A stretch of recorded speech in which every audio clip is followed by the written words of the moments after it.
Welcome everybody to our Saturday live stream. We'll be not having a Sunday live stream, so we're gonna start. I'm going to try to move them to Saturdays.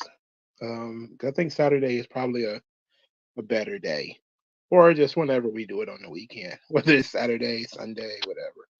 But usually I set Sunday aside as the day to do the live stream. But now I think I'm just gonna move it to Saturday when convenient for me. So today, pop culture, we're back on hip hop, we're back on rap. Elliot Wilson, who is the former editor in chief of Double XL magazine, he put out a list of the greatest 100 greatest diss records, and it stinks.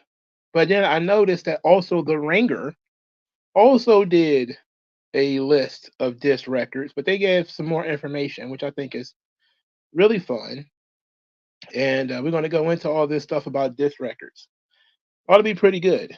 So I know people are surprised that I did not promote this. So people are kind of surprised that this thing is going on. So let me tell people in the Discord. I guess at the very least, I should tell people in the Discord, right? Um, but whoa, what's happening here? Why did that cut off like that? Why did that happen? All right. So we're gonna get into it after I alert people in the Discord to the fact that it's going on. Uh, everyone live stream. No, I should have told everybody beforehand.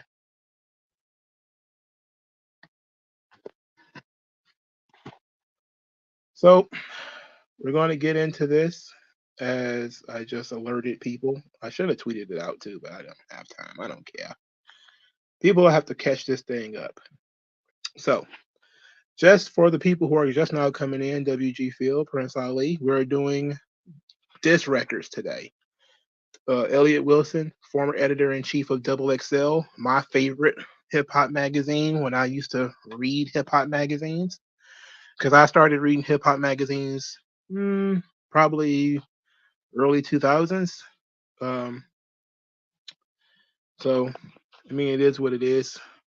So, Light says, what's the point of ranking 100 songs? Who cares after the first top 10 or 15? That's a good point. It's very excessive to have 100.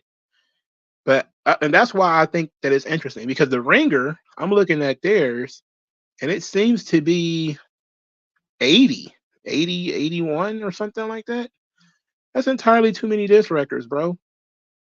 But I do want to look at these things because I want to talk about some of these records. So I'm going to go through them, at least the ones that I've heard. But first, let's go through some stats because the Ringer gives us some stats. They posted their article, the greatest disc records or greatest disc tracks of all time ranked. It was posted by the Ringer staff, so some rando who works at the Ringer, we don't know who that guy is. On May 7th at 6:30 in the morning. So it means this guy was working hard on this. It's a gigantic article, which I'm not going to read. But it says it has two graphs here that I want to get into. So which beefs produced the most tracks on the list? It says Kendrick versus Drake, 6, Jay-Z versus Nas, 5, East Coast versus West Coast, which includes Bad Boy versus Death Row, Tupac versus Mobb Deep, and other mid-90s songs. They had 5. The Bridge Wars, that would be MC Shan and KRS, if I remember correctly. That's 4. LL Cool J versus Cool Mo D, that's 3. And the end of NWA, which produced 3 disc records.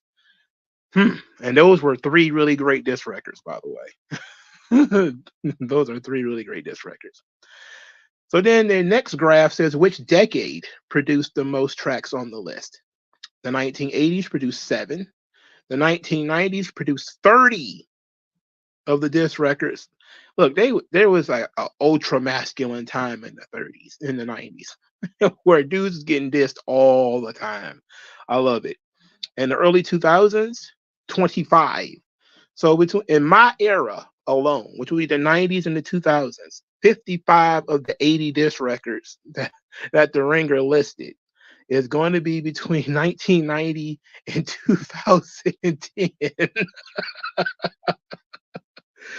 So from the 2010s, they produced 12 disc records. In the 2020s, only 7. So the Ringer seems to really be bringing some interesting stuff here. So let's go over to Elliot Wilson's ridiculous list. Elliot Wilson calls Drake and Kendrick Lamar the greatest battle in hip hop. I will say this, it is up there. It is. Just to give a little background. I don't think we've ever seen so much action in a short amount of time. Like the quality of the records, however you want to take the quality of the records, but the amount of time that these guys put this stuff out. We used to wait a long time for disc records, or these come out on mixtapes or whatever the case may be. These guys pretty much flooded a week or a weekend with a lot of material, and Kendrick dropped 3 disc records in 3 days, I think. I think he dropped 2 in one day, maybe 3 in one day on a 24-hour period. It was an insane amount of output for in a battle, which is almost never a good thing for your opponent, for you to have so much ammunition at one time. So 2 rappers at a high level, in terms of success and in terms of, well, at least in Kendrick's, I guess you could say skill as well, producing that much content in a short amount of time, that does make it one of the best battles of all time in terms of going back and forth. So I don't know if it's the greatest of all time, but I think that's a bit much. But in terms of output in a short amount of time, yeah, Kendrick cleaned his ass up in a weekend. So that close quarters was a knife fight. And people had to step in and say, look, you can't keep calling our golden boy a pedophile. You can't do that. So we can't have you calling our golden boy a pedo on records. You're gonna have people dancing all summer to Drake being called a pedophile. So let's get into this list. Almost 10 minutes in, we're finally gonna get here. Big Sean, Kendrick Lamar, and Jay Electronica Control. Basically, it's just Kendrick Lamar's verse that was a diss record, and it wasn't really. It was more of a challenge. I see what we're doing already. The Game, Buttons, 2004. That was okay. Lil Kim, Black Friday. I guess that was her diss at Lil Kim, Nicki Minaj. I don't remember that. Jazz, Ova, his diss towards Jay-Z was 97. It was okay. It was an okay record. 50 Cent's Be a Gentleman. I suggest you be a gentleman and you watch what you say. Yeah, that was okay. I like the harmony of it. 95, You Gotta Love It, Cameron, which I think was also a 50 Cent diss. Pastor Troy, No Mo Play in GA was 94. Jeezy's 24-23. I don't know. Rick Ross, Mafia Music. Mobb Deep featuring Lil Kim, Quiet Storm, 1999. Was that really a diss record, though? I mean, a lot of these are subliminals. Like, some of these are, like, subliminals in here. When I think of diss records, most of the time I'm thinking, like, it can't be either you say the person's name or, you're very direct. This idea that we're going to put in subliminals, I don't know about that. 90, Drake Charged Up from 2015. I never heard that record. Tragedy, Gaddafi, Blood Type. I don't know nothing about that. Dale the Funky Homo Sapien, Pissing on Your Steps. Don't know nothing about that either. Mac 10 featuring Ice Cube and WC the West Side Slaughterhouse. I love West Side Connection. I really do. DJ Pooh and featuring Cam Womp Womp. I never heard that before in my life. Capone Noriega featuring Mobb Deep and Tragedy, Gaddafi in LA. That's okay. It's a good song. 50 Cent featuring Tony Yayo, I Run New York. I love this record. It's number 84. I love this song. I remember I was on the Jada Kiss boards when this song came out, and let me tell you, we had fun with it. We had a lot of fun with it.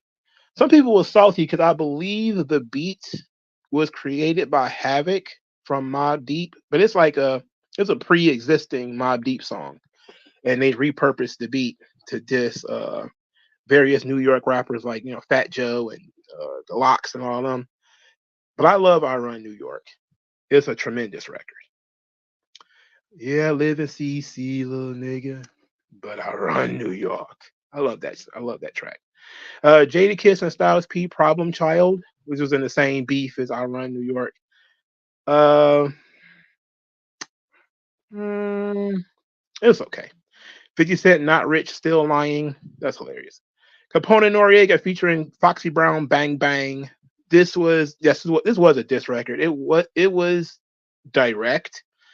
Well, Foxy Brown's verse was direct. I like this song though.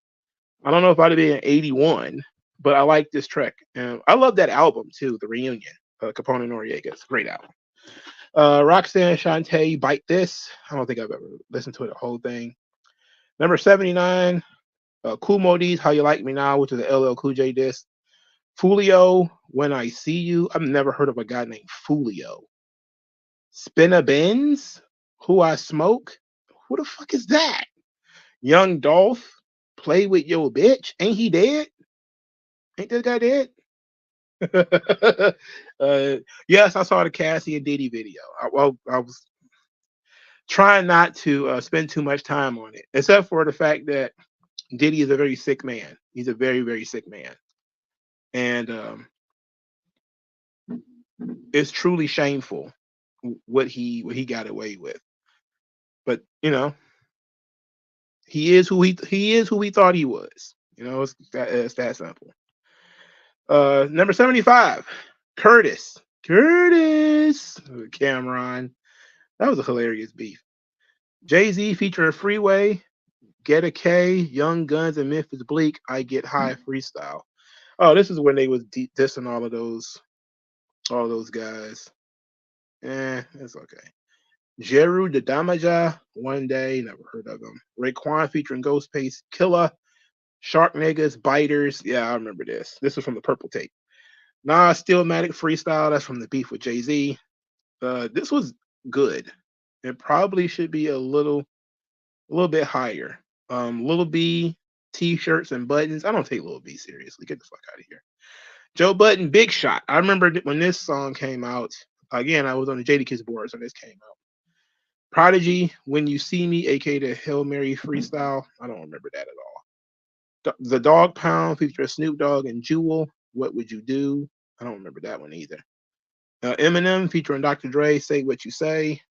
I don't really remember that either. Machine Gun Kelly, Rap Devil. I remember laughing at that. This is a ridiculous song. Yes, I did see Kel on Saturday. I didn't watch it. I just saw the clips of him talking about getting cucked, which is very embarrassing.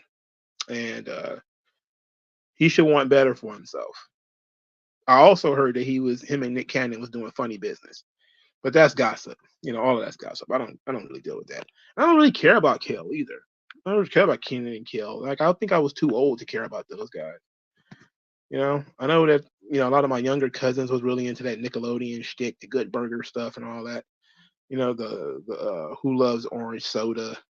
I was like, I always thought Kel was funnier than Kenan, but I mean that was 20 some odd years ago. 64, Dear Stan. I don't remember who this was. This in. Jay-Z and Freeway were beefing against major figures from Philly. Really? I don't remember that. I don't remember because Gilly the Kid was part of Major Figures, right? And I don't remember them guys. Well, maybe it was some subliminal shit because that's Jay-Z's style. Cameron, Dear Stan, I don't remember that too much. Beanie Siegel, Average Cat. That's when he dissed Jay-Z. I know that hurt him, but it was light when he was going at Jay-Z. 50 Cent, Life's on the Line. Murder, murder, your life's on the line. One of the 100 diss records he wrote towards Ja Rule. It's one of my favorite ones, too. It's pretty good. Number 61, Rick Ross, Champagne Moments. I don't remember that at all. Number 60, Live by Your Rep. 3-6 Mafia, dissing Bone Thugs and Harmony. As a big Bones fan, I didn't really care about it, but I guess it should be on the list. Of people dissing Bone, this one isn't really my favorite. I hate the 3-6 Mafia, by the way. I'm just very biased against them, so I'm just gonna be out in the open. I don't like rappers from Memphis. There's a lot of I haven't heard a Memphis rapper to date that has been able to keep my attention for longer than 2 minutes. So that includes the 3-6 Mafia. UNLV, drag them in the river. It's supposed to be drag them to the river. But I love this record. I was listening to this song just the other day. Screaming badass yellow boy, oh, they want some. I love that. The beat too. Oh my god. He called him a cheerleading bitch. And it's true that Mystical was a cheerleader in high school. It's a hilarious record. But the beat really takes it to the next level. The beat and the hook take it to the next level. The bars is not really there, but I love UNLV Dragging to the River. Tim Dog, Fuck Compton. I've heard this, but I don't remember. Corrupt, calling out names. That's what got him killed by DMX, which is hilarious. Number 56, Eminem featuring 50 Cent and Busta Rhymes, Hail Mary. This is when Busta Rhymes dissed Ja Rule, right? I think that was a different record. I don't think it was called Hail Mary. I think they used the Hail Mary beat, maybe. Well, I thought that song had a different title. Anyway. Mace, The Oracle, 2017. It had to be. Is he dissing Diddy? Like, I don't know. Cameron and Jim Jones, Hate Me Now, freestyle. I don't remember that either. Meek Mill, War Pain. I don't remember that. Pusha T's Infrared. That was one of his many disses towards Lil Wayne. Not my favorite one that he won against Lil Wayne. Drake's Duppy Freestyle. He dissed Pusha T. It was okay. J. Cole's False Prophets when he dissed Kanye West. This one, I don't think he said Kanye's name, but it was clearly about Kanye West. I think it's pretty good, actually. It was pretty good. 49, 50 Cent, How to Rob. This was good, too. Yeah, it's a Puff diss. Okay. I figured that's what it was because who else would he be dissing in like 2017 except, I think his whole thing with Dipset was over by that time. Number 49, what's that? How to Rob. 48, T.I., What's Up, What's Happening? He was dissing Shorty Low. I like this. This is a hell of a song. And they was in the video clowning Shorty Low too, man. They was nuts. Oh, they went way far. The hilarious story of T.I. and Shorty Low's beef is entertaining. I wish they'd did another beef on DVD just so they can talk about that. Because it's a from T.I.'s perspective, it's a wonderful circle moment. So for those of you who might not know, as far as T.I. is concerned, Shorty Low, Carlos, is a little bit older than him. And he was like, the man in the street. And he was trying to get on, T.I. was. And he was trying to, I guess, get some drugs from him, whatever, trying to sell. And Shorty Low told him to get his weight up. Like, he's a little nigga. You don't care about him. So then a couple of years go by. Shorty Low's trying to get into the rap game. T.I. is already on. And so T.I. basically told him, like, little nigga, get your weight up. Once he found out that Shorty Low was Carlos, he was like, oh, no, get your weight up, little nigga. I ain't helping you. You ain't help me. And that led to Shorty Low putting out diss records and then T.I. dropping What's Up, What's Happening. I'm pretty sure the Shorty Low diss records are going to be higher on the list, but this should be higher than those because they clowned them in the music video too, and that shit was great. That shit was great. Remy Ma, Shelter or Sheether? I don't remember. I don't remember hearing that at all. 46, Megan Thee Stallion, Hiss. I know that's a Nicki Minaj diss record, but I never heard it. Rick Ross, Idols Become Rivals. This is one of his many disses toward Birdman, if I remember correctly. Number 44, Future and Metro Boomin, We Don't Trust You. I guess that's one of their Drake diss records, but I don't remember hearing this. I don't remember Drake being dissed in that song. Future is not a battle rapper anyway. Like this is probably just a bunch of subliminal shit. Ti 99 Problems, Little Flip Ain't One. Oh, that was an excellent song. I remember when that mixtape came out. Boy, Clown and Little Flip became like one of the most fun things in the world to do. We was getting DVDs and they was just mocking the hell out of Lil Flip. It was hilarious. He was one of those dudes that everybody disliked, but nobody said anything at the time. I guess kind of like Drake now, where everybody was just kind of like respecting that he was making a lot of money and that he, had some hits, even though it didn't last nearly as long as Drake's run did. But people were just kind of like, oh yeah, well, game over, and a couple of other things that he did, and it was kind of, quiet on the Little Flip front. And then Ti was like, "Bring your punk ass down to the stage." When he talked about the leprechaun boots and all that kind of shit, and everybody was like, "Yeah, fuck that guy." It came out of nowhere. Then all of a sudden, everybody hated Little Flip. I was like, "Oh, I see." 42, Jeezy Stay Strapped. That was a good one. This was a good diss towards Gucci Man. Number 41, Gucci Man Truth. I don't know who he was dissing on that because I don't listen to Gucci Man. Rick Ross featuring Drake and French Montana, Stay Scheming. Feels like another Birdman diss. Number 39, Notorious B.I.G. Kick in the Door. Nas said this was about him. I guess so. It could be. Jay-Z Blueprint 2. This one he was copping pleas after he got smoked by Ether. He was on that bitch copping pleas. Number 37. Mobb Deep dropped a gem on him. This is a Tupac diss. It came out after Tupac died, but they had already recorded it. Number 36. The Dog Pound, Snoop Dogg, New York, New York. Oh man, this was a problem. The video was worse than the song. The song is not that bad. The video with them kicking over the buildings and everything is crazy. Like, that shit is just out of line, man.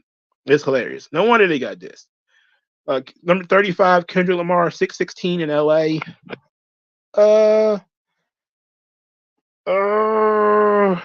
Okay, whatever. It don't matter until we get to the top. Like a light said, it don't matter until you get to like the top 10 or 15 or whatever. Number 34, DJ Quick, Dollars and Cents. I love this record. This record is great. MC8 got his shit kicked in. He was a one-hit wonder anyway. But DJ Quick, who is not, necessarily a battle rapper, but he did his thing on Dollars and Cents. LL Cool J to the Break of Dawn. I love LL Cool J. LL Cool J is surprisingly war ready when it comes to battles. He is surprisingly interested in the smoke.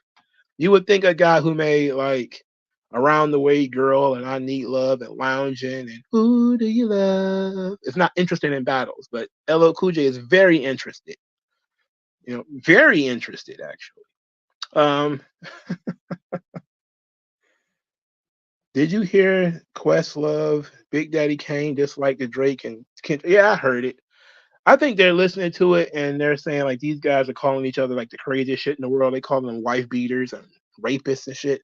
It's not necessarily the artistry that these guys would prefer. Like Big Daddy Kane and Rakim had shots back and forth forever.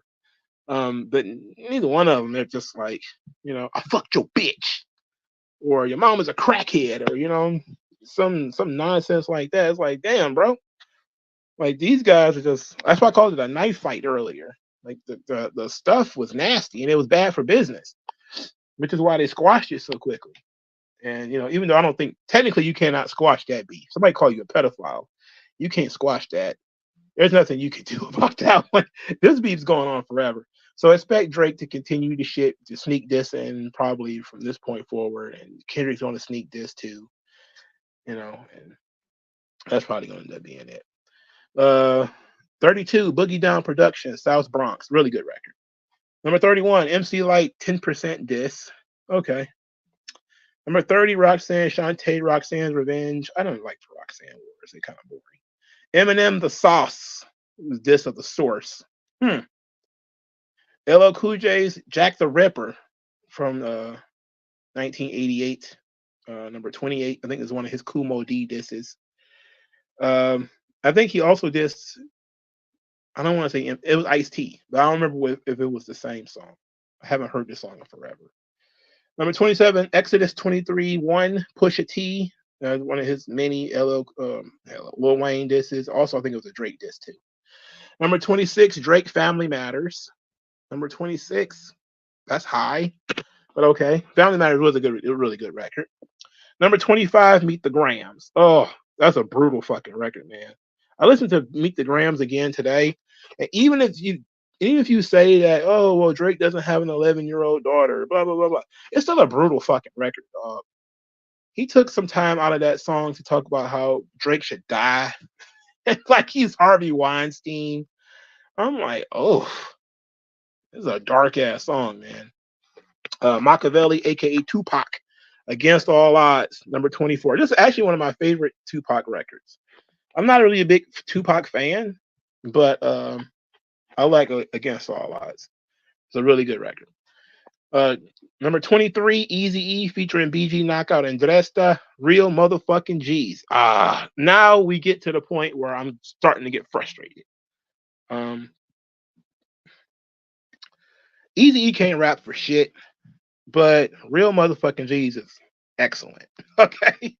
It's excellent. I don't know who wrote his verses, don't matter. It's excellent. It should definitely be in the top 15. Machiavelli, aka Tupac, featuring the Outlaws, Bomb First. I like this track too. I like this. 22, probably about fair. Number 21, 50 Cent, Back Down. Okay. 21, all right. Drake, Push Ups. Oh, he thinks that Push Ups was better than Family Matters. I don't know. It's a toss up. Eminem, Nail in the Coffin. Okay. That was one of the Ja Rule disses that he put out. Number 18, the freestyle from Jadakiss. Oh my God. The Jadakiss Beanie Siegel battle is my favorite. And they're 18 and 17. They got Jadakiss at 18, Siegel at 17. So I guess he thinks Siegel won. You ask me on different days which one I like better, I'll give you a different answer. I love the Jadakiss Beanie Siegel joint. JADA, pink it or kiss. No matter how you think of it, I think of a bitch. No matter how you switch it up, I think of an act. That shit was cold. Boy, I don't remember like I don't really not good with lyrics, but that shit always stuck in my head as like some of the most brutal shit I ever heard. Like Jadakiss been somebody who's he goes through it. Like he's been tangling with a lot of people. But that JADA, pink it or kiss, no matter how you think of it, I think of a bitch. No matter how you switch it up, I think of an act. Whoa, whoa, whoa.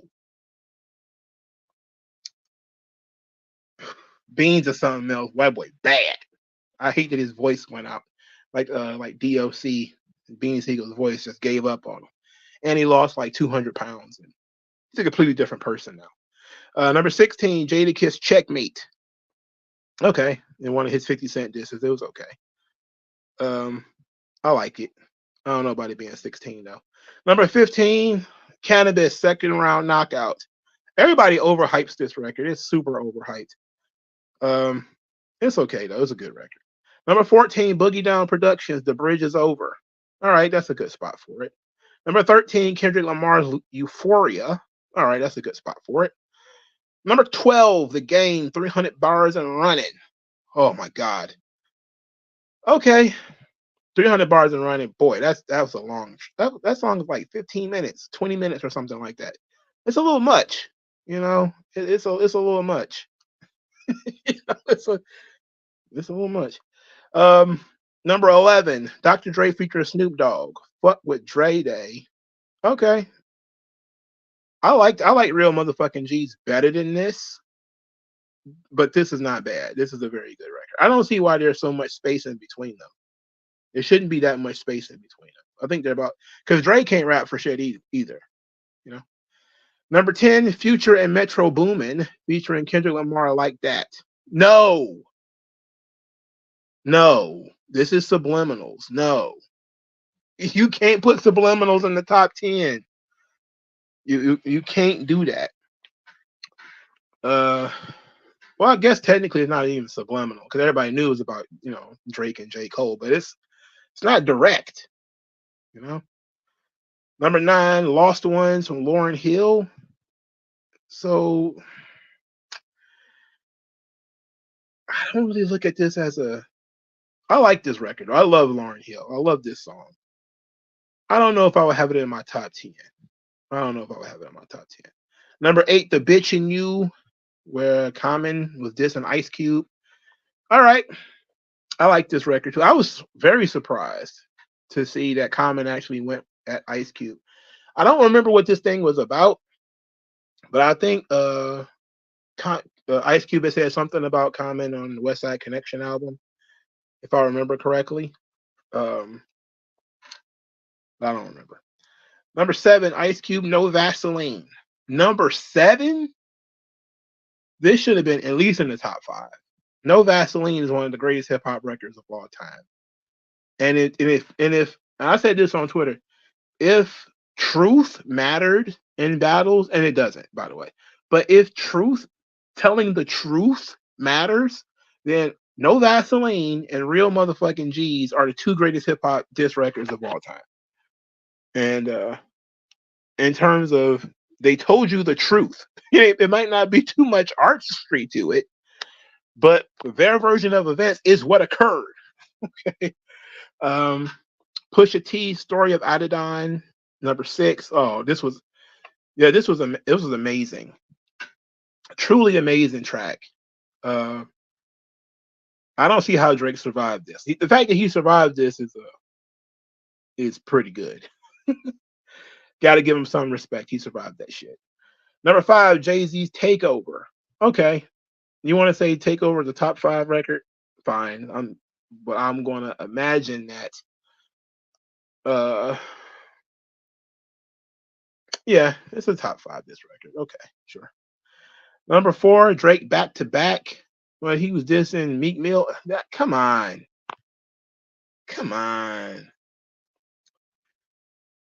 AJ3 says the beef between Common and Cube started with Common's song "I Used to Love Her," where he rapped in the second verse about hip hop moving to the West, and Ice Cube and the gang dissed him for it. Ah, okay. I remember. The West Side Connection dissing him. I just didn't remember why. So okay, that makes sense.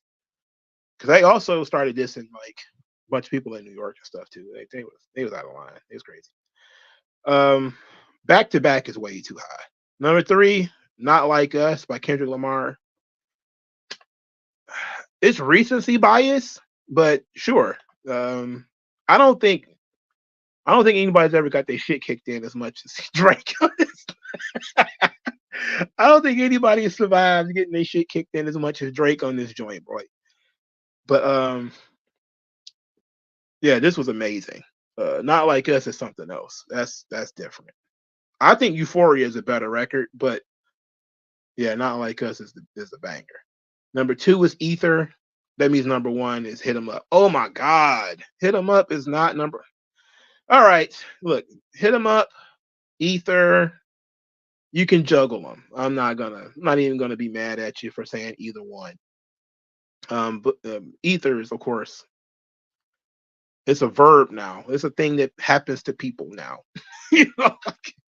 It's a thing that happens to people. I looked at this list and there's a lot of, he's stretching it, which is why I say this list is garbage. Like he's really pushing it with like, the Remy Ma stuff or, Tim Dog. I mean, come on, not having the Speed Not Mobsters on here, Twisting Speed Not Mobster, they're not on there. There's probably a couple of joints on here that should have been on this joint that aren't. That's unfortunate. Where is Lil Kim's Notorious K.I.M. diss record rank? It's not on here. Lil Kim is not on. She's on here. She's on here as part of the Mobb Deep diss, and Lil Kim is on here for I think she's on here again, but that Notorious KIM is not on here. Yeah, she's not on here. I'm looking through it. I don't see Lil Kim at all. She's just on the Quiet Storm joint, but I remember that record. All right, so let's go through the Ringer. They have a list of 80, but they started with some honorable mentions. Let's go through the honorable mentions. Um, it says Officer Down, Lloyd Banks, we dissing Rick Ross. Okay. I remember that track too, but I really don't care for Lloyd Banks anymore. He's boring. He's so monotone. Ugh. Rick Ross's Instagram. What? That's not even a song. HAA by the Black Sheep. Here's another asshole. They're dissing MC Hammer. That doesn't sound like a good idea. One Day, Jiru the Damager. Dissing Shiny Suit Rappers. Okay. Ova, the Jazzo, Get High Freestyle, Rockefeller Records. I do remember this. I remember Jay-Z talking over that mostly. Drop That Soldier Rag, The Wild Boys. I just watched this video the other day too.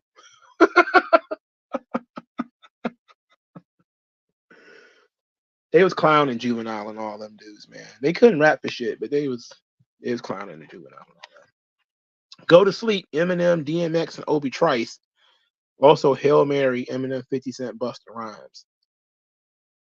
Okay. All right. Here it is. Crook County, Twista featuring the Speed Not Mobsters. That's when he was dissing Bone. I actually like this track. It got it as an honorable mention. Finetto, Chief Keef. He dissed somebody from New Jersey. Obsessed, Mariah Carey. Oh yeah, I remember that. She did a video and everything dissing Eminem. That shit was amazing. R&B diss records. That's amazing. All right, so their list starts at number 81. Champagne Moments. This is the Ringer. Rick Ross dissing Drake. Oh, they wrote a paragraph about everything. I'm not gonna read that paragraph, brother. Number 80, Pussy Ass Kid and Hoe Ass Play. Payback is a motherfucker. Luke featuring JT Money and Bust Down. Wait a minute, I never heard this before in my life.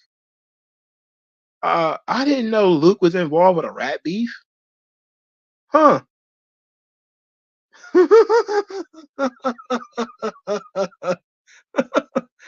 I don't want to read this, but okay. Number 79, Quiet Storm, Mobb Deep featuring Lil Kim. Lil Kim was dissing Charlie Baltimore. See. Yeah, they were dissing Kid and Play. I don't want to read this. But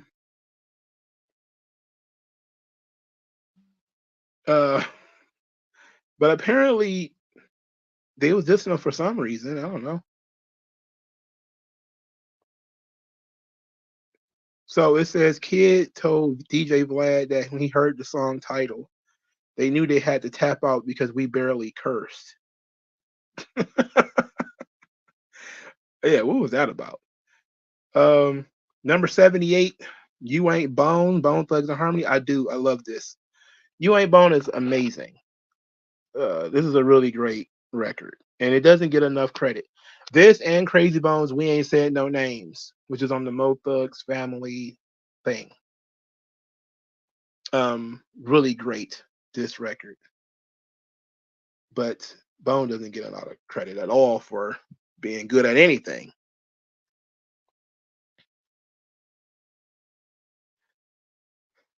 I love this. I love You Ain't Bone. It's amazing. Number 77, The Book of Daniel, M.F. Grimm, featuring M.F. Mez and Bastion the Invisible Mang. What? Who are these people? Ugh. This is how when you realize. I guess somebody who actually knows a little bit about rap came up with this thing because it's so wildly different from Elliot Wilson's list, which is 90% is shit that I know. This is already featuring stuff I've never heard in my life and didn't know existed. I don't like MF Doom, so I would never listen to somebody call himself MF Griff. Whatever. There's a diss towards MF Doom apparently. Number 76, shots fired. Megan the Stallion. She dissed Tory Lanez, the guy who shot her apparently. Speaking of shots fired, why wasn't Jadakiss and Styles P shot fired on 100 best diss records? Why wasn't that on there? That's one of MF Doom's aliases. Who? MF Grimm? That's him? Is he dissing himself? Is that what you're telling me?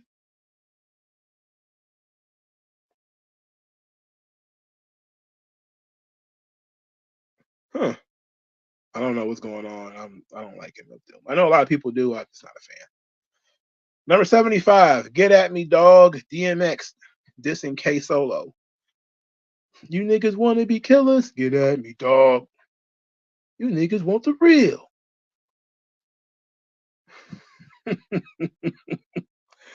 DMX is great. Number 74, Push Ups by Drake. Dishonorable mention, 7-minute drill by J. Cole. Oh. MF Grimm is a different person. He had a fallout with Doom. They were friends first. Oh, okay. One of his buddies. Oh, okay. I dig that. 7-minute drill just had no energy to it. It had no energy. But Push Ups is actually not bad. It's a good record. Oh yeah, the Ghost Unit joints were really good. I had all of them. It was like 5 of them joints. I had all of them. I love the Ghost Unit tapes. Those things were really good.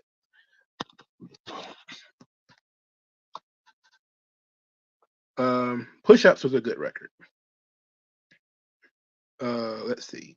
Shirts and Buttons by Lil B. Maybe I should listen to that because everybody seems to like it. I don't like Lil B. I just think anything about Lil B is ironic. You know, it's a joke. Number 72, Whack to Whack, Sauce Walka. He's dissing Drake. Who the fuck is Sauce Walka? Who cares? Number 71, Paper Plates by Jizza. I remember this track. I remember when this first came out. It was an interesting time because everybody was like, "Oh, 50 dead, Jizza about to diss him," and then it came out and it came and it went. It came and it went. This Paper Plate joint. Yeah. 50 can't rap like Jizza, but he had in 2008. Jizza had like no platform whatsoever in which for anybody to even listen to this outside of like a hard niche audience. Number 70, Drag 'em in the River, UNLV. I love this track. It's so low though. 70? Come on, man. Come on, brother. 70? Big Shot, Joe Budden against 50 Cent Game and Young Buck. I remember this when this joint came out. I was not one of the people hyping 50 Cent around this time. I was not a 50 Cent fan. I'm still not really all that much of a 50 Cent fan, even though I do like more of his tracks now than I did when he was originally out, when he first came out. I wasn't a Joe Budden fan either. Like I never really got on the Joe Budden bandwagon, even though I listened to pretty much every mixtape he put out.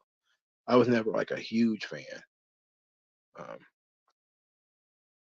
Number 68, Never Personal, Fuck Nature and Nas, Cormega featuring DeLorean. Oh, is this after? No, this is before Destroy and Rebuild, because Destroy and Rebuild came out in Stillmatic.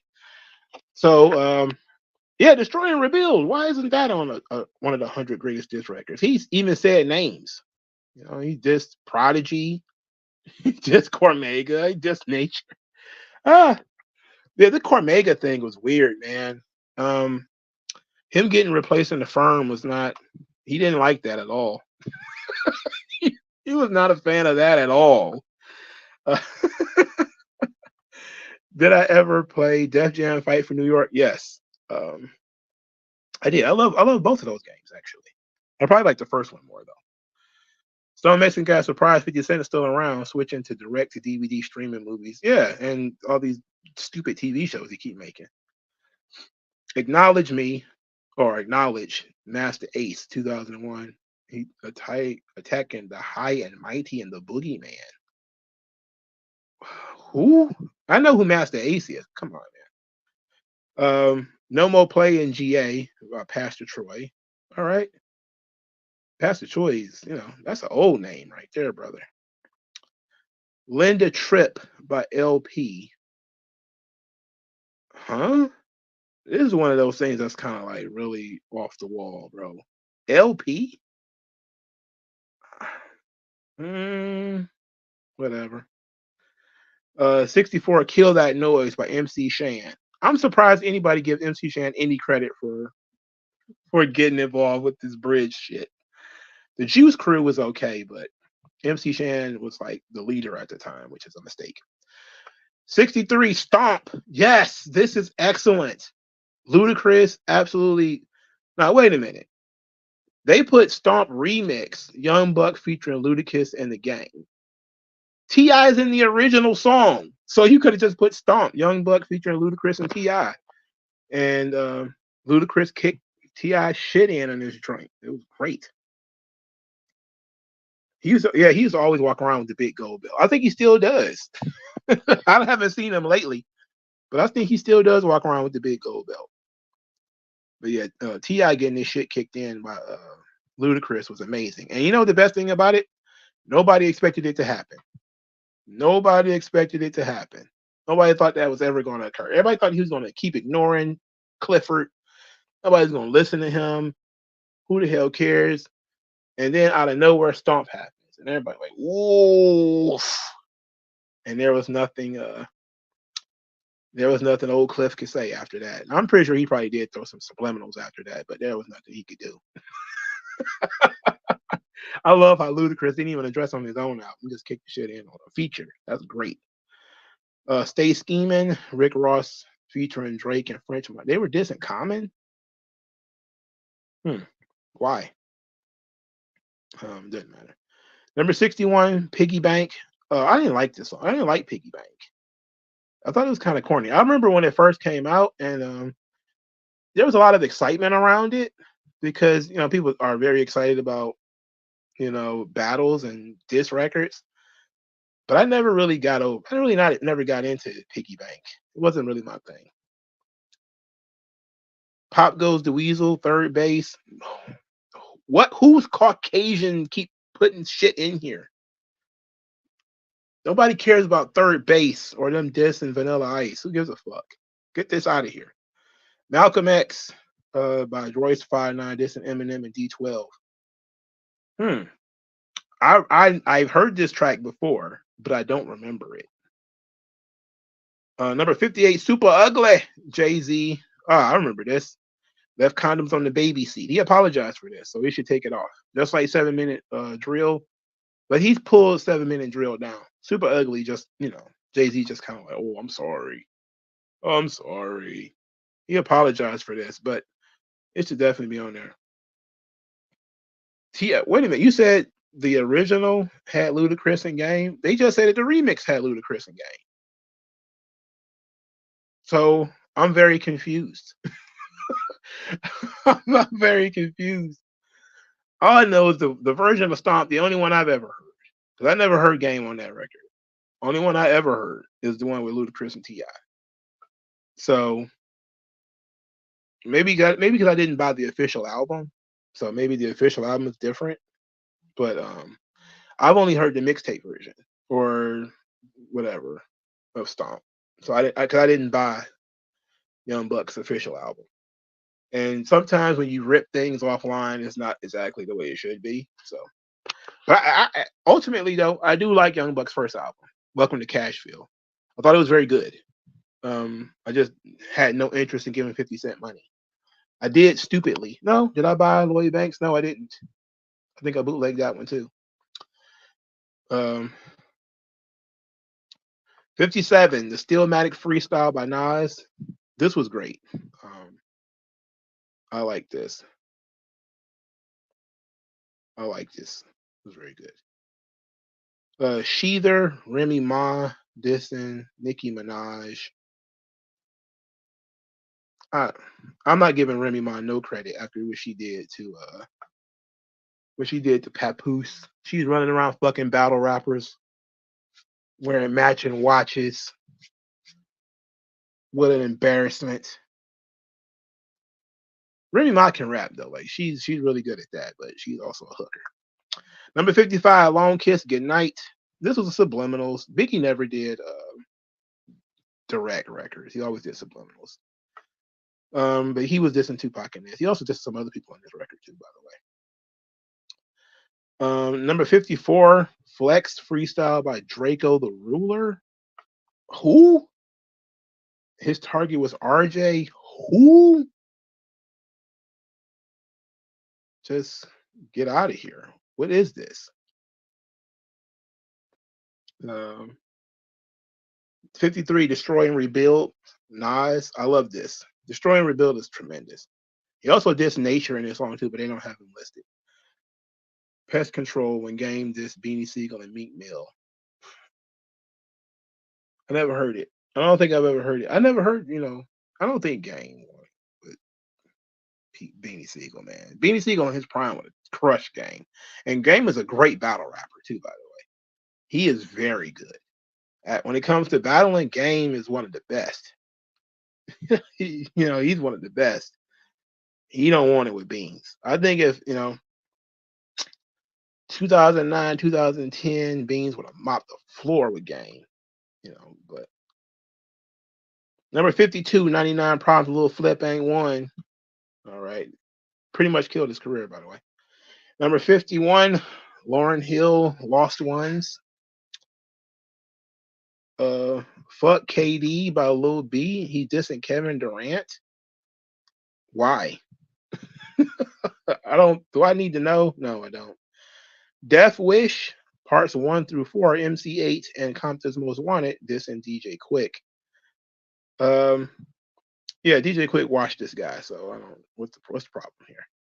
Number 48, Family Matters by Drake. This is more of a appropriate place for Family Matters. It's still a little low, but this Pest Control came out in 2016. Beans had already lost his voice. Stone is one of the most random diss songs I heard. Death Row releasing a diss against Dre. I don't even know who was on the song, but I heard it a bunch. Yeah, I have no idea. I'm trying to think of what you're saying. I don't have no idea. Number 47, MC Light, 10% diss.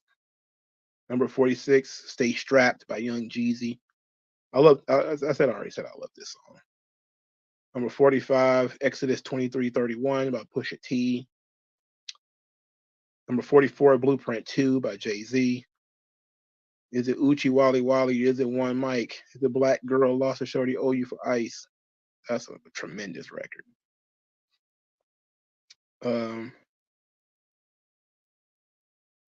Drake back to this Meek Mill is the best Drake diss record. Yeah, King of the Hill is tremendous. I love that song. That's what I was thinking of. Like they was dissing people all over the West Side Connection album. But I love King of the Hill. That's one of my favorite tracks on there. Fuck Beanie Siegel Freestyle by Jadakiss is number 43. Yeah, buddy. Have a Nice Day by Roxanne Shante, number 42. Real, Freddie Gibbs and Mad Lib. He was dissing Jeezy in that song? I didn't know that. Interesting. Mad Lib is just a producer, bro. Like why is he? Oh, this came out in 2014. No wonder I don't remember it. No wonder I don't remember it. I listened to all the Freddie Gibbs Mad Lib stuff, but I didn't really like internalize it. I just like Mad Lib's production. All right, I'll check it out. Kumo D and LL Cool J, The Ripper Strikes Back, LL Cool J dissing Cannabis and Wyclef. This is a tremendous record. I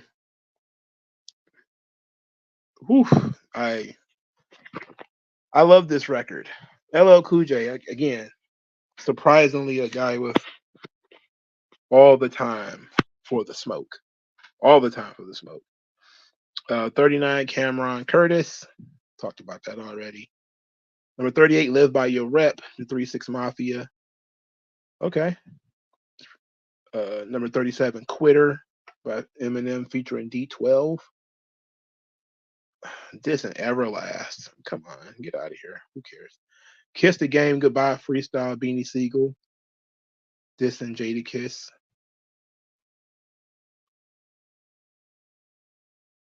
Okay. I had to think about what. Yeah, that's the same thing I was talking about before. Number 35, Euphoria by Kendrick Lamar. Okay. Mm, mm, I love Euphoria. It's like I listen. I don't think a day has gone by since that song was released that I hasn't listened to Euphoria. I listen to that shit literally every day, at least once every day. Shark Niggas Biters by Raekwon. This and Notorious B.I.G. And for the album cover. Calling out names, Corrupt, DMX. He targeted DMX, Foxy Brown, Irv Gotti, Ja Rule, 50 Cent, Nas, AZ, the movie Belly. Corrupt. He's terrible. Play with Yo Bitch by Young Dolph. Attacking Yo Gotti. Lame niggas. LA, Capone Noriega featuring Mobb Deep and Tragedy Gaddafi. No, today is the stream. I'm gonna try to move the streams to Saturday nights if I can. Uh, to make Sundays a little bit easier. The reason I moved it to Sundays in the first place because I figured it was a day that a lot of people didn't stream on, and I was like, man, you know what? If I'm not doing anything on a Saturday night, I just do it on Saturday night because I do have to go to work the next morning. And sometimes I'd be a little out of it. Number 30, Fuck Compton by Tim Dog. 29, Like That, Future and Metro Boomin featuring Kendrick Lamar. I just, I don't know, man. I still think it's a little too subliminal for me. Kick in the Door, number 28. Target Nas, Raekwon, Ghostface Killer, Jeru the Damager. Yeah, very, very much subliminals. To the Break of Dawn, LL Cool J. Yeah, I knew he dissed Ice-T in that goddamn song. 1991, Hammer, Ice-T, and Kool Moe Dee. I don't remember him dissing Hammer, though. I don't remember him dissing Hammer, but okay, if you say so. Number 26, Against All Odds, Tupac Shakur. Number 25, How You Like Me Now, Kool Moe Dee. I like that song, too. Number 24, Back Down, 50 Cent. Oh, I like that song, too. I like Back Down. Number 23, You Gotta Love It, Cameron featuring Max B. Oh, he was dissing Jay-Z in that song? I thought it was 50 Cent. Yeah. Cannabis Eats Asses, which is, a huge pause moment. Never a big fan of cannabis, but whatever. 300 Bars and Running at 22. South Bronx at number 21. The Bitch in You by Common at number 20. Back to Back, Drake at number 19. Dollars and Cents by DJ Quick at number 18. Number 17, Roxanne's Revenge by Roxanne. That's way too high. Way too high. Number 16, Jack the Ripper. Kool Moe Dee, Target. Y'all gonna respect LL Cool J one day. Fuck with Dre Day. Dr. Dre and Snoop Dogg and Dogg. I forgot they did say that Luke's been to Nova. So Luke's getting fucked, Buster. Second round knockout by Cannabis is number 14. Well, at least they don't have it in the top 10 for God's sake. Drop a gem on them. Mobb Deep, number 13. 12, Nail in the Coffin, The Sauce, Eminem. I don't see. Come on. This Benzino Eminem stuff is ridiculous. No Vaseline hasn't come up in the ringer yet. On number 11, Checkmate, Jada Kiss, dissing 50 Cent. That's a little high for that one. A little high. It's almost in the top 10. It's not that high. Number 10, How to Rob, 50 Cent, and that Mad Rapper album was terrible. But How to Rob was very good. Truth, Gucci Man. It's in the top 10? What? What? Maybe there's just no way Gucci Man records in the top 10. Just get out of here. Number 8, Real Motherfucking G's. This is the right placement for this song. As wacky as The Ringer is, and as different as it is from the Elliot Wilson list, Real Motherfucking G's being in the top 10 is appropriate. Dre Day only makes easy payday. Number 7, Not Like Us, Kendrick Lamar. Okay, it's not in the top 5. Yeah. Ooh, brother. Man. Number 6, The Bridge Is Over, Boogie Down Productions. I love this song too. Just like as a song, it's a great song. Boogie Down Productions. Number 5, The Story of Adidine by Pusha T. Number 4, Takeover. Ooh, for Jay-Z. Number 3, Ether, Nas. Number 2, No Vaseline. Yeah, buddy. No Vaseline is something else. Yeah, KRS and that's Boogie Down Productions. It was number 6. Um, so if Ether is number 2, no, Ether is number 3. No Vaseline is number 2. That means Hit 'Em Up is number 1. So Hit 'Em Up is number 1 in both lists. No Vaseline is in the top 5 in both lists. Ether is in the top 5 in both lists. Takeover, I think, is top 5 in both lists.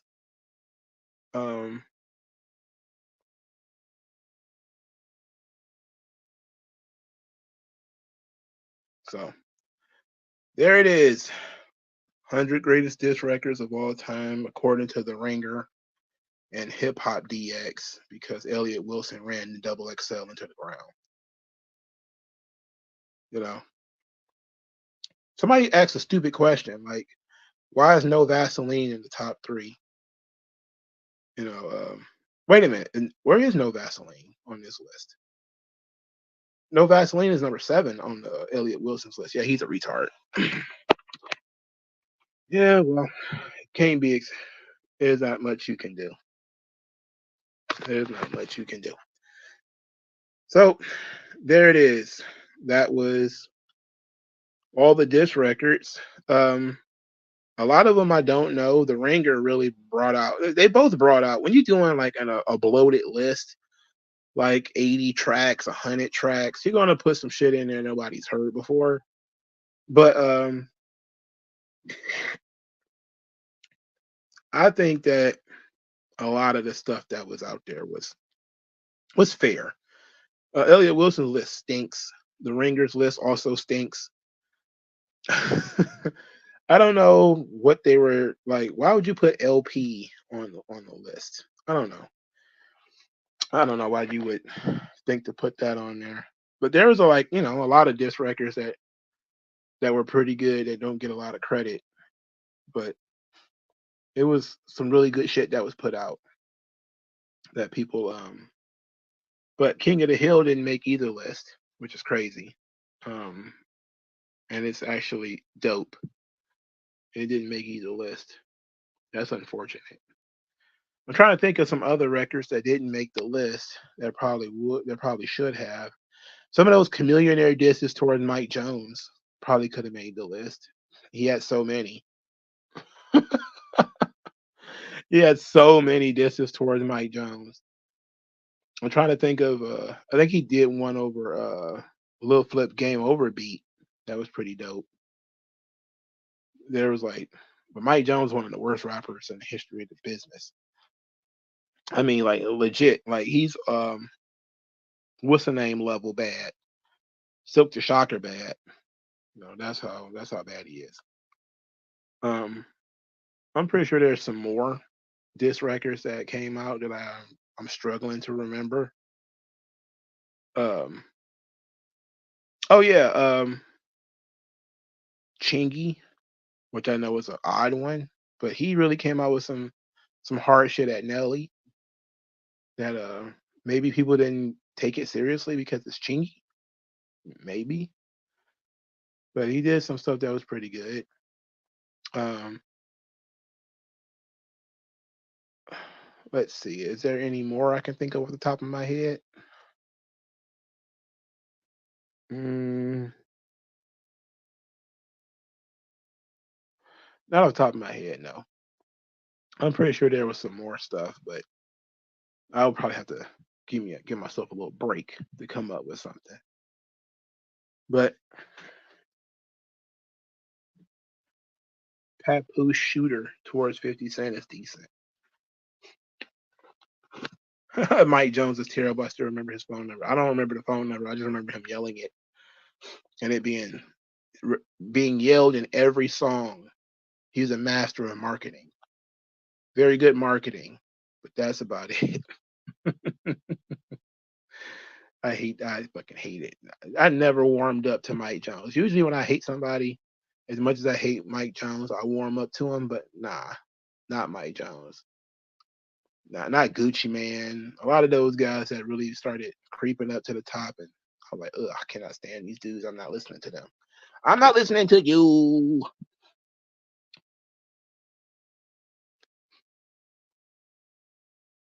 He says he's not a fan of the criminal allegations. Like, yeah, man, like the knife fighting those guys were going through, like they went low early. Like Drake, it seemed like Drake just decided he was going to pull Kendrick into the mud and just start slinging allegations because that was the whole plan. Like as much as I have consumed some content, because I don't listen to Drake, so I don't know what's been going on. But a lot of his fans and stuff have been saying he's been talking about the red button for a while. So that means he's been sitting back waiting for Kendrick to jump stupid so he can hit the red button, which it says exactly what I without even following his career. I knew he was doing that. He was, telegraphing his right hand that, this is the punch that's going to take Kendrick out. And he didn't have any backup plans. So he just called him a domestic abuser. It's crazy. Like, that's nuts. Yeah. And then you just, dude made a bop calling you a pedo that they're not playing in clubs and they're playing it at football games. You had NBA games with people calling you a pedo. Oh, man. That's not good. That's not good. That's not good. But as usual, Drake earned it. He asked for it.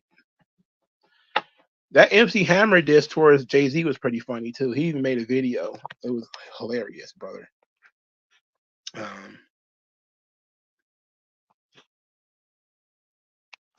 It was real bad. MC Hammer dissing somebody. This shit was in like 2008 or something like that. It was after Jay-Z made a comment about, Hammer going broke or 40 million can't hurt me or something like that. AJ3 says, I know you don't go on Instagram a lot, but you see all these shorts of everyone Crip Walker and everyone for Compton. Oh yeah, that's just general. What killing me is the dubstep remixes of Kendrick Lamar Not Like Us.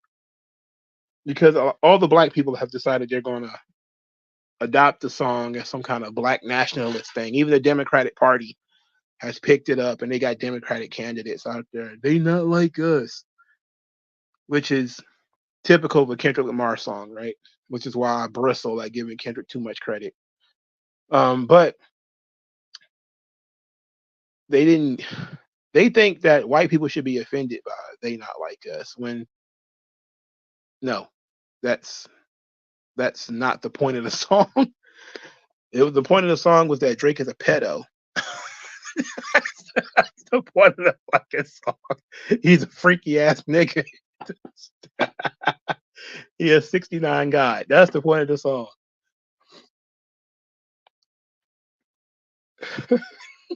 You never heard Kendrick? I love Kendrick Lamar. I really do, man. I started listening to Kendrick Lamar in like, when did the Kendrick Lamar EP come out? 2009. I started listening to him then. Pussy and Patron. The Overly Dedicated mixtape. I was a really big fan of that. I liked Section 80. It was okay. Not my favorite. The Untitled joint, same thing. Not really my favorite. It was okay. Good Kid, Mad City, tremendous. To Pimp a Butterfly, tremendous. I didn't like Big Steppers. I didn't like that, but that was like it. And maybe I was already politically slanted against Big Steppers. Damn, it was okay. I know Damn is the one that won the Pulitzer and all that. So I felt like he leaned a little into the politics, and he did the same thing with Not Like Us. Um, he leaned into the political moment, and I don't necessarily like that, but whatever. I grew up listening to Dead Prez and Nas, and it's pretty much standard course hip hop to go social commentary, Public Enemy, to a degree. So, but I don't like the people who have started adopting Kendrick Lamar. Like it's one of those things where it's kind like I like Kendrick Lamar. I don't like his fans though. Like I think his fans listen to him for all the wrong reasons, you know. And then I also don't like the well, I guess you could say the audience that he's cultivated. Um, because it's not just the fans; it's also the audience in general. You know, it's a little weird. And also, like I said before, I feel like he's kind of compromised in a way, like the Auntie Diaries or whatever. And people was mentioning that like Drake was alluding to the Auntie Diaries. I didn't even catch that in Family Matters where he says, "Where your uncle at? I want to talk to the man of the house." Uh, I really didn't catch it because I forgot that's where he was going with it. And he should have said, "Where your auntie at?" Because I want to talk to the man of the house. But he didn't want to get canceled, and that's what I mean by not wanting to listen to compromised artists. In 1999, man, do you imagine the crazy shit somebody like DMX would have said about Kendrick Lamar? He made some fucking tranny song. He got torn apart by half the industry. And they would have explicitly talked about nothing but his tranny ass uncle. That's all they would have talked about. But here it is in 2024, you can't barely mention it. And it took for Drake stands who are, a little bit less politically correct to put it together for me because I really wasn't paying attention to it. But that would have been a more vicious line, but it would have got him canceled. And it's like people already don't like you. You might as well lean into the villain role. Oh yeah, they love Kendrick Lamar. Oh my god, I saw Billie Eilish talking about how Kendrick Lamar gave her the chills. I was like, what? And then I also saw that Taylor Swift wants to be his friend, and all like, I wish I could be best friends with Kendrick Lamar. I'm like, what the fuck? What are you listening to that you want to be friends with this little guy from Compton? What are you listening to? What are you hearing on these albums? And then that's like where I have to mention, like, he was picked as one of Obama's favorite rappers, and white women loved him some Obama. Common was a little too old for them. Common was making albums in like 90, 96 and all that shit. Common's best shit is before some of these people they were in middle school or something.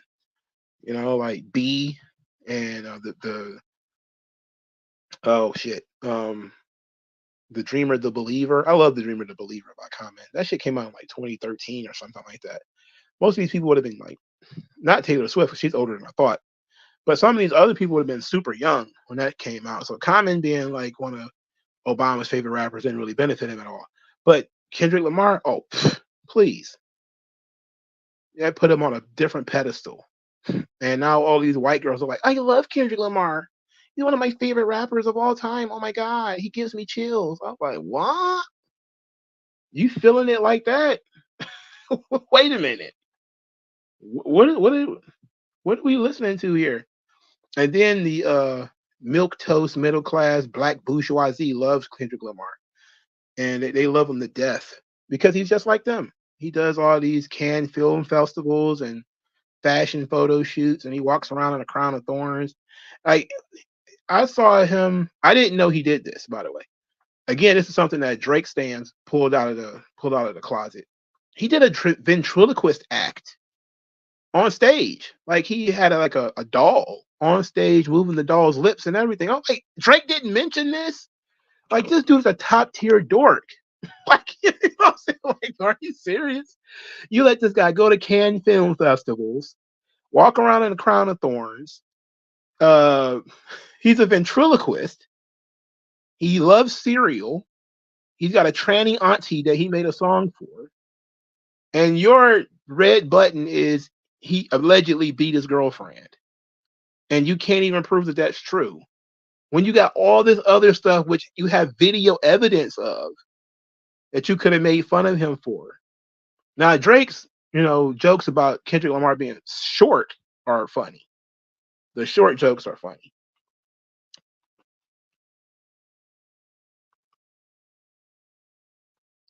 But, that's not enough. That wasn't going to be enough.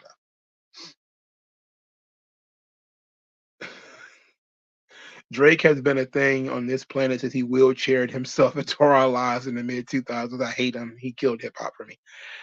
He didn't really kill it for me. What killed it for me was the amount of control the labels have now. You know, and when the and I don't mean this in the worst way possible, but once rap music went down south, it was over. And the reason why is not because Southern MCs are lower IQ or anything like that, or that their culture is different. It became everybody sounds the same. It was sort of like what happened in New York. In New York, when they were boom bapping, there was a lot of people who sound the same. But the radio was filtering a lot of those people out. So you would have a lot of the boom bap, jazzy rap shit, and most of that stuff would not make it to the radio. It wouldn't make it on TV. Now, with the internet and streaming, you're getting nothing but strip club twerk music from all the same, low IQ people. Because you could just upload, for starters, you could just upload whatever you want to Dat Piff, and everybody got access to it. You could upload whatever you want to live mixtapes. It became a flood of the same shit. But the one thing, if there's anything, it's not that it went south. Is that it became an abundance of auto-tune. That also became something because you started hearing it everywhere. And it turned me off. So many people, like I really don't like Future. Like as much as I do like Future, I don't really like Future because he auto-tunes on pretty much every fucking song, and I can't stand that shit. You know? Like there's some Future records that I fuck with. Thought It Was a Drought is one of my favorite tracks. You know? I love that shit. I hear the perks calling. Like it's hilarious. Future is fucking funny. I find Future to be incredibly entertaining. Stick Talk is funny. It's great shit. I don't like all of the auto tune stuff though. I can't stand it. It's a terrible tool. It's one of the worst things ever invented. It turned Kanye West from a competent rapper into a guy who thinks he's an R&B singer. And he's been doing this shit for 10 years. It's been nothing but, him singing on records. And it's all auto tune, make something he can sing.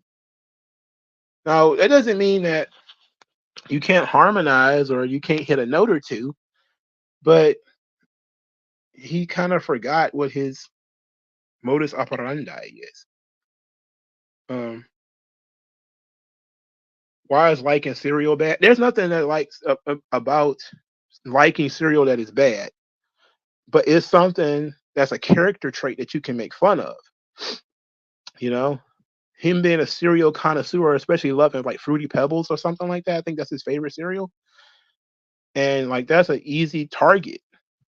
Like there's so many things that if you are a competent, especially since these guys have been sniping at each other for a decade, like this is not something that came up over the weekend. And the only thing he could think of was he was short and he could probably beat his wife. It was you dudes have been going back and forth since at least 2015. At least you could have come up with something decent in that time where you could have amassed this entire list of him doing weird shit. And Kendrick Lamar is a weird dude. That's partly why I like him. Part also why, I think all good artists are somewhat weird. You know, Nas does a lot of weird shit. That's my favorite rapper of all time. He did a lot of weird shit, especially in the '90s. He did a lot of weird stuff. And Jay Z was what point that stuff out. The contradictions, the hypocrisy. You know, and Drake didn't do that. It was a lot of short jokes, and he tried to make fun of his activism, but it's a different day. People like the activism. People like the history lessons and all this kind of shit that he was doing. They like that stuff. You can't attack that right now. You got to read the room. But him being a ventriloquist is a dork in any era. You know, him doing canned film festivals when he's supposed to be like a gangster rapper from Compton. You know, you could. There are ways for you to attack that to show that he's detached from the people that he keeps talking about. Like how many niggas from Compton goes to like canned film festivals and hang out at fashion shows? But that's become such a rap thing that all of them are doing it. Like Pusha T is into fashion, and Kanye West is into fashion, and Drake is into fashion. It's like as close as you get into being quote unquote in fashion in my day was you wore Woo wear or a Rough Riders t-shirt or something like that. Like that was it. That was considered fashion. Like you out here walking the red carpet or performing at a fashion show. It's like, are you serious? I don't know. Or if Drake wanted to play the race game, which Kendrick Lamar was interested in playing, him being the white guy's favorite rapper. He mentioned it a couple of times, like in push-ups, I think it was, where he mentioned that he dances around rapping for white people. You should have beat that drum. Like he doing tracks with Taylor Swift and all this kind of stuff. You could have played that game if you wanted to, but he didn't want to. T-Pain and Kid Cudi started getting attention. Kid Cudi, I'm on the fence about him. I don't really like him, but I like when he features in other people's stuff. Like I like when he did that Father, what's it called? Father something my hands with Kanye West. That shit's tremendous. Kanye ruined that track. Kanye should have just shut the fuck up, and that track would have been perfect. If only multiple meal cereal. Oh, I hate that shit. Is he a good ventriloquist? No, he's not, because he's rapping and he's got the dummy in his hand with and it's supposed to be, I guess, that the dummy is rapping, but he's clearly rapping. So he's a terrible ventriloquist, and I don't know like what's happening, but I was like, I saw that and I was like, bro, how could you let him get away with this? He did ventriloquism, and you was just like, I'm not going to mention that. Why not? That'd been the first fucking thing I'd have talked about. I'd have beat that drum to death. Right? Like something. You gotta say something about him being a ventriloquist, dog. That shit crazy. And like it's amazing how dedicated Drake's fans were to try to give Drake ammunition. And Drake's whole thing was he beat his girl. And everybody's like, we don't believe that though. There's video evidence of him being like a ventriloquist. Use that. Him being a general dork and being in weird places. You can absolutely use that.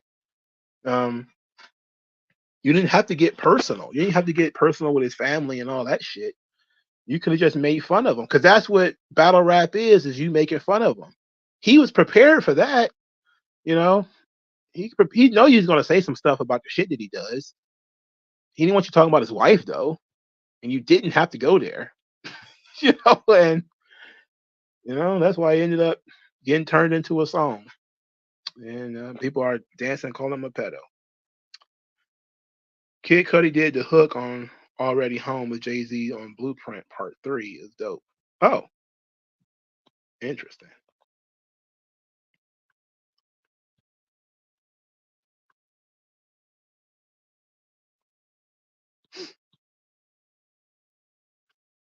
Being a bad ventriloquist pales in comparison to wearing blackface. For every L Kendrick might have had, Drake had 3 on top of that. Maybe, but you still got to do more than short jokes and then he beat his girl. Like, there is no way Drake can out rap Kendrick Lamar, but you can bring attention to him being a weirdo and show that he is in a lot of ways detached from the culture. That was the whole crux of all of Kendrick Lamar's diss records, is that they're deeply rooted in culture, black culture especially, which Drake has no connection to because he's Canadian and he grew up away from his father, and therefore he's culturally Jewish, which is why they don't want him saying nigger and all that kind of stuff, right? So Drake should have, he has the nigga pass because his daddy is black, but he should have showed that Kendrick Lamar does off culture weird shit like being a ventriloquist, like film festivals, fashion shows. You can turn all that stuff into a negative, turn him into a hypocrite, turn him into somebody who has done all the same shit that he says that you do. You know, you talk about me moving like a degenerate. Then aren't you the one? I wasn't the one in a committed relationship. That was you. When I fucked around, I was single. When you was fucking around, you had a girlfriend. There's always kind of different things that you could have played on, but that would have required, I think, more thought than Drake wanted to put into it. And I don't think that the beef is over. Again, I think they're going to be sniping each other for forevermore because you can't apologize for calling a dude a pedophile. And I wouldn't let him off the hook for that shit either. I wouldn't care what nobody said. You call me a pedo on record. We fighting when I see you. Them fighting words, bro. But there's nothing you can do about it. At this point, the song is made. You can't even file a cease and desist and get it taken down or nothing because you was like more of a bitch. So your best bet is just, I'm gonna pick another fight. Just let it blow off, and then we're gonna start it back up in 2 years or whatever. Because these guys ain't going nowhere. Um, they're older than I thought they were too. But that just goes to show how detached I was from the culture. Because Kendrick Lamar was, a young boy when I was listening to rap all the time. He was on his second album, and I didn't realize it was that long ago. You know, so he's almost 40 now, and Drake almost 40. And I'm like, God damn! I remember these dudes basically just got started, and now they're OGs. Like these dudes are, you know, these guys are older than when Jay-Z started his beef with Nas. Jay-Z was 33, 34 when he started that beef. These dudes is fucking 40, you know? And Drake is very immature. And that actually didn't strike me until I learned how old Drake was. Because I didn't think he was that old. But that shows that he's been sucking on that adrenochrome, hanging out with young people, doing young people shit like following people's girls on Instagram. He's gonna end up getting beat up. He's gonna get beat up for that shit, that dirty Mac, and he'll get his ass kicked. He should have said since he's pro-black and pro-gay, that makes him a Pink Panther. I think I heard somebody say that before. I don't think that'll work. Again, you can't really make fun of the activism stuff because it's what people like, and Drake lives and dies by people actually liking him. So you can't really go the route that, again, a lot of street, and Drake is such a perfect foil for Kendrick Lamar. For fuck's sake, he's Canadian, you know. Kendrick would not have been able to go so hard if the nigga was from Brooklyn, or like if he was like a Joey Badass or something like that. He would not have been able to go so hard on him because Joey Badass is rooted in culture. He's from New York, the boom bap guy. You know, they would have just had bars like at each other. It would have been different. If it was another nigga from Compton, it would just been bars. Maybe a little bit of personal shit because they might have some crossover, but that'd have been about it. If it was somebody from the South, he probably would have got clowned in the clubs and that kind of stuff. They definitely would have mentioned him being a ventriloquist in the South because that would have made him like persona non grata. He's a weirdo, like that would have been the first thing. And like, this nigga's a weirdo. But Drake was such a perfect foil. It seemed like it was almost scripted for him to get shot down this way. It wasn't gonna earn. It wasn't gonna go any other way. For starters, he's not as good a rapper as Kendrick Lamar. He's more public than Kendrick Lamar. So he means all of his failures are more public. Things like him getting pissed on, things like him getting slapped, things like the Lil Wayne talking about him fucking his girl, all the public Instagram stuff, all the trolling. You know, Drake lives his life on social media, so a lot of embarrassing shit is out there already. That's why Kendrick doesn't have to make any phone calls. It's like just Google fucking Drake, and there's 100 things you could talk about that are fucking embarrassing. You know, and that's it.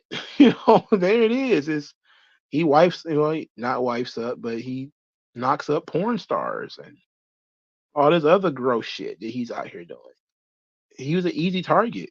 Kendrick's a little bit more difficult to target because he's not as public, but there's stuff out there. He looked, you know.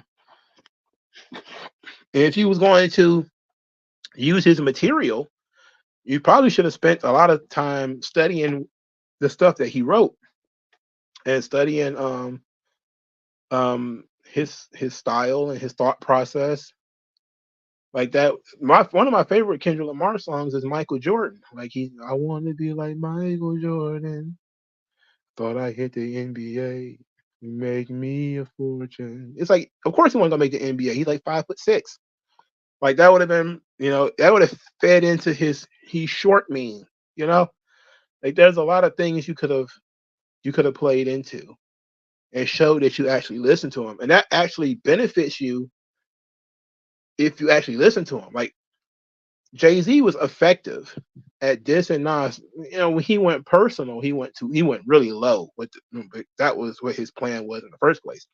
But Jay-Z had already proven himself to be a Nas fan, and he studied him and he listened to him. And so that made his diss records effective when he, questioned Nas's credibility, when he called him a hypocrite, when he critiqued his albums, when he critiqued the content of his albums, all this kind of stuff. It was a more effective because he was a fan. He actually sat down and listened to him. And this was a harder time where you had to actually physically go buy the album. All Drake really had to do is he had 3 weeks in between the time he dropped a diss record and Kendrick Lamar responded with Euphoria. You could have listened to a Kendrick Lamar album every day. It's not that much material. Took notes on some of the stuff that he was saying, took notes on some of his contents, and then flipped that shit out the way. But he didn't even do that. He didn't do any research on the fucking guy. He didn't think about this shit. He just found out, oh, he's short and he beat his girl. And it's like, oh, come on. Oh, come on. There's a lot we could have done here. Ether is much better than Takeover because Jay-Z Nas was mad. And I think it was mad and it contained facts. It contained factual information. So the 36 in karate class was pretty funny. And for years, people had oh, that's an exaggeration. He was taking boxing courses and he was like 32. It's like, no, he mentioned being in Taibo too. He mentioned that. I just forgot about it. But it was there. Um Either is a hilarious fucking song, bro. It really is. The Hawaiian shirts. That's the thing. Like that was such a public embarrassment for Jay-Z. Is from Sean Carter to Jay-Z, jam you on Jazz Dick, because everybody knows that Jay-Z, Jazz, Jaz, that's where he's going with it. The Hawaiian shirts. They made that Hawaiian Sophie song that was a flop, and they look stupid. And then he says used to rap like the Fushnikins. The Fushnikins used to rap in that choppy style that Jay-Z and Jaz-O rapped in. And then he says, I designed your blueprint. Who you kidding? And he flipped his style. Jay-Z did later on. I'm pretty sure it was mostly him hanging out with Biggie and Big Daddy Kane and all them other niggas that changed him. But it contained enough factual information that that Nas paid attention to Jay-Z's career. He may not have sat down and, went through it, but him knowing about Jay-Z and Foxy Brown, you know, it's crazy. Now, Nas probably could have mentioned how much older Jay-Z is than Foxy Brown, which most people did not do the math on that, but maybe you could have. Um, and that was an interesting, but he knew about that and he mentioned that in the song. Foxy got you hot because you kept her face in the puss. And it's like, ooh, now you think you're getting girls now because of your looks. And the weird thing is, he flipped Songs Cry on him too. You know, um, when Jay-Z says girls used to think I was ugly and wouldn't touch me, and then I showed up in that dubbed out buggy, and Nas flipped that in Ether, you know, to say that he hate women because they he was scared to smile. They called him ugly. It was like fuck. This is what I mean though by are you familiar with your opponent's material? Jay-Z was familiar with Nas. He was a fan. Nas, I don't know if he was a fan of Jay-Z, but he was familiar with Jay-Z's material. He was flipping shit that Jay-Z said. He flipped shit that was on the blueprint. So that means the most recent Jay-Z album, he was flipping shit off that. So that's how you do a battle, you know? Unless you want to go like straight disrespect, which is what most people try to go to, you know. Battle raps are like, fuck you, nigga, I fucked your girl. Well, your girl fucking around. Like when DMX did the Corrupt, that shit was bad. Jay-Z keeps Billy Blanks in one of his basements.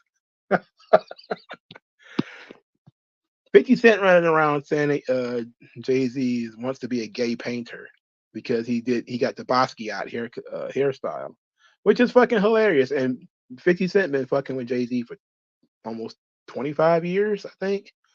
He started fucking with Jay-Z on How to Rob, I think.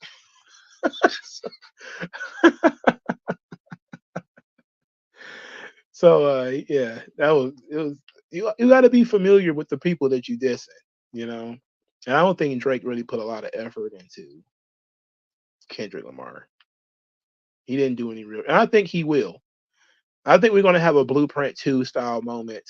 Now we're gonna have a Blueprint 2 and a Last Real Nigga Alive kind of moment, where on the next album, Kendrick Lamar is gonna mention this beef, talk about it, break it down for us, and he's gonna go into it a little bit from his perspective. And Drake's gonna probably throw out some desperate shit, some desperate subliminals all over his next joints, probably next couple of features or whatever. But it ain't gonna, you know, kick back up in a major way. At least I don't think so. It's probably just gonna go back to being subliminals, you know, because I don't think they want them bumping heads no more. Now that that guy called you a pedo, it's like, and then he mentioned the Baca's got a weird case. Why is he around? And the guy's still fucking around. Like that's still so weird. Like, bro, he mentioned the guy by name. Like people started googling him. It's a completely different world now, brother. Like I couldn't Google some of that shit that dudes used to talk about in the past. They used to have to already know or be familiar with it. Now people are googling like, who is this Baca not nice? Who is this guy? Sex trafficking. Well, it's not pedophilia, but shit, it's not good. It's not good. Um, and of course Drake has a history of like DMing underage girls and stuff. And I think he went on a friend date with some 14-year-old girl, which is real shit. That really did occur, and there was like photographs of it. So it's not like it came completely out of nowhere. And Drake did mention it on like the Taylor Made freestyle that stuff was gonna show up, and so Drake knew that shit was gonna come up. It was just a matter of how he didn't know that Kendrick was gonna be so creative with it. You can fuck animals in Canada. God knows what OVO gets away with. You can fuck animals in America too in certain places. I wouldn't suggest it, but there's a dude walking around here now who then stuck a gas thing up his ass. So fuck a lot of things and have a lot of things fucking you. That shit is weird. There's some weird people out here, brother.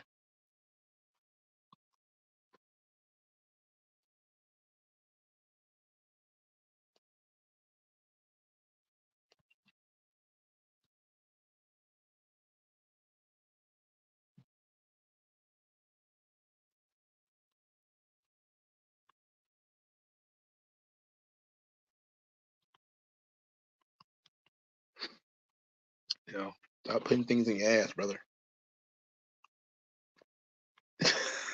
That would be hilarious if he see if Drake would have taken the time to make a video, I would have done the video with the puppets. Like that shit would have been fucking great.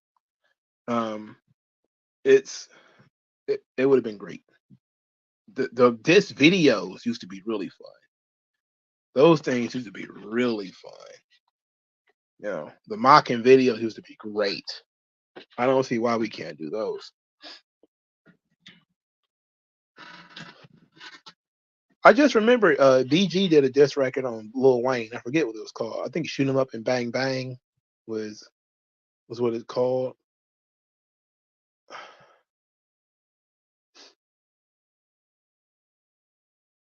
Shoot 'Em Up and Bang Bang Bang. But it might not be like one of the greatest diss records of all time though. But it's certainly probably better than that Lil B shit. I think Juvenile did some diss records on Birdman too.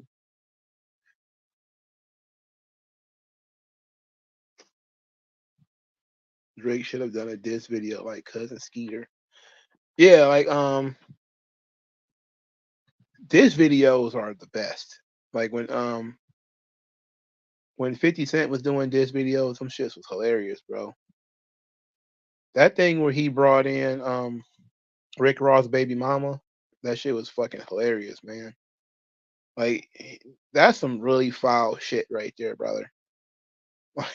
As low as calling a dude a pedophile, you know, recruiting somebody's baby mama in a beef is nuts. That's just psychotic. And 50 Cent did that shit. And a bunch of other people did it too, usually. Juvenile did a vaccine propaganda song, Vax that thing. Yeah, that shit was awful. Oh my God. That shit was so embarrassing. That shit was so embarrassing. And he initially shot down doing a tiny desk. He didn't want to do it because he didn't know what it was. And once he learned what it was, he was like, "Oh shit, I'll do that." And then he ended up having one of the best tiny desks ever. You know, so it was really good. But his ignorance of him not knowing what it was comedic, at least in my book. Um, holy hell!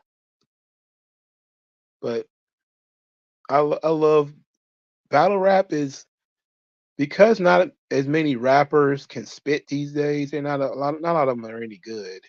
A lot of them is doing the auto tune thing. They look weird. They sound weird. They rap about weird shit. Even the top level guys are weirdos.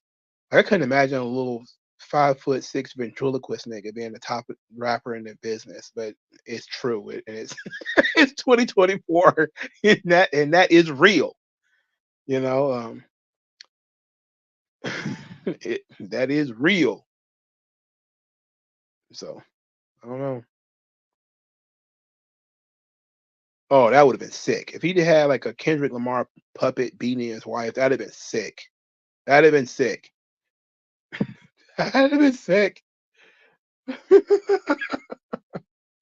Yeah, like when you started seeing like Young Thug in dresses, now you see him on trial for shit, and all these guys with the fruity colored faces and the fruity colored hair and the stupid grills. Like I don't understand. I still don't understand why Kanye would walk around in a grill. I just don't understand why he's doing that. He's almost 50,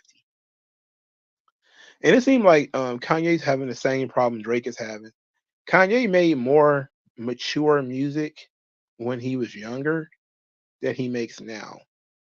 And I think he wants that young energy on his records, but just work with younger producers and keep making. Also, he's bipolar, so I don't know. Maybe it doesn't matter, but I listened to Carnival and I was like, I love the beat to this. It's magic, but the content is garbage. And I don't know who that first guy is rapping on that song, but he's trash. And his voice is annoying as fuck. And then Kanye comes on there and he can't rap for shit. So I don't have no idea what's going on. Who's writing his verses now? Why has he got a grill? What is going on? Like, he's talking about he's gonna do porn. I'm like, whose idea was that? So I have no idea what's going on, man. It's like Kanye's so out of pocket. I don't get it. This can't be the same guy that made Graduation, you know? And he was much younger then. Now he's making Carnival. I don't get it. What's going on with that guy? But I love Kanye for how crazy he is because he needs to use his crazy for good, and he typically tries to. But he just needs focus. I thought maybe the religious stuff would help him, but it just made it worse. You like Kanye when you saying Nazi stuff.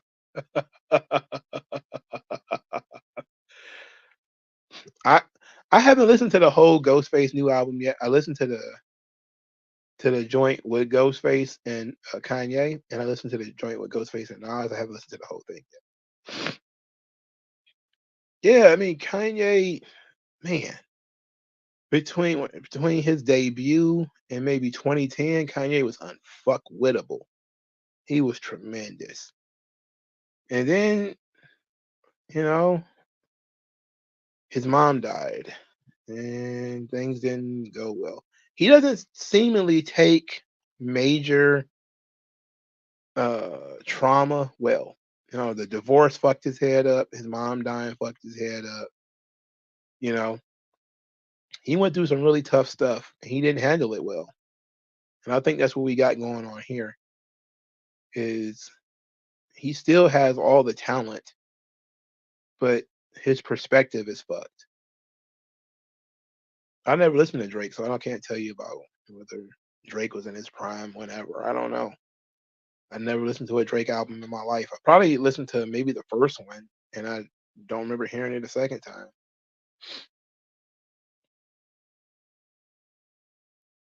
Kanye's first three albums are three of the best albums ever made of any genre.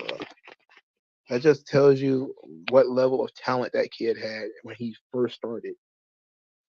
And even as he started to trail off a little bit, he was still making really good shit, you know? And then out of nowhere, he just hit a wall. And I'm pretty sure a lot of that was him having issues with Kim, his mom passing, a lot of that other stuff started happening to him. Maybe he's on some drugs, or maybe he started developing, you know, um, his mental issues, whatever. And clearly, he got off the rails when he started doing like "I Am God," and he started like really going off the rails. And he's been off the rails for like 10 years, maybe longer. Like I heard that "Carnival" was his first number one song in 14 years. I was like, what? That seems unreal, but it probably is. 'Cause I can't tell you any other Kanye song in recent memory that probably would have been number one, other than maybe "Father Take My Hands," and he ruined that talking about assholes in the verse. It's like, what is this about? Kanye hit a wall, the Berlin Wall. You mean hit the white woman wall, the Asian woman wall, where you go from skinny and dainty to chubby and schlubby overnight. Kanye's one of them guys I'll always give a chance to, though. I don't want to listen to Ty Dolla $ign. I want to fuck with these people. So I didn't listen to like Vultures. I didn't listen to it. I love Kanye though, man. It's just I can't. I don't like the people he collaborates with now. You know, I didn't really like Rhyme Fest and Consequence and those niggas either. But at least they were helping structure really good verses for Kanye. You know, not a big fan of Kid Cudi, but at least he could construct good hooks for Kanye. I'm not sure what Ty Dolla $ign is supposed to be doing for him. I don't know. Like the verses aren't good. The hooks are, as far as I know. So I don't know. And they apparently they're gonna do 3 albums. I think they said he's gonna do. I'm like, holy shit! Is this the only person that can work with Kanye? That's gonna work with Kanye now? You know, or is it the plan to like mimic the success of Nas and Hit Boy? Are you gonna do a bunch of shit together? It's like, but it seems like a bunch of other people don't want to. They're not working interested in working with Kanye. What it sounds like, but that a lot of that has to do with his politics, you know, and that and him getting mad like Pusha T and Big Sean and all them guys. Graduation and 808s. I didn't really like 808s and Heartbreak. I still don't like it really. Wasn't that Thai dude hooking up with Kardashian girls when they were underage? I don't know. I have no idea. I don't know who Ty Dolla Sign is at all. I'm not even going. I saw a picture of him recently. He reminded me of Damian Priest, and I just was like, okay, whatever. And then I moved on.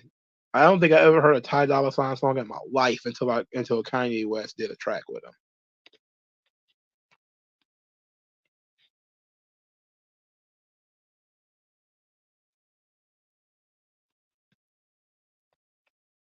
You know, woof.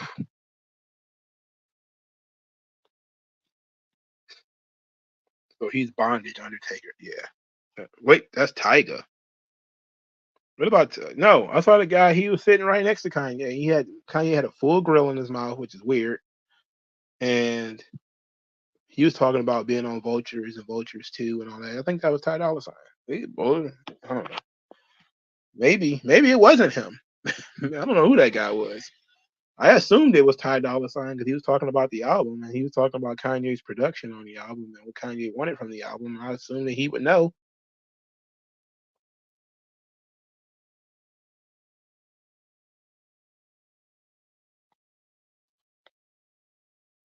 Oh, Tyga. Oh, Tyga was banging underage Kardashian girls. What's that about?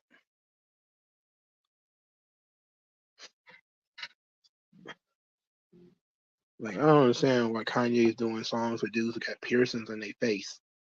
I don't know who the fuck that dude was, but he's walking around like red, um, red lenses on, and he had like shells and stuff in his face. I'm like, who the fuck is this dude? And why is Kanye working with this guy? What does he do exactly?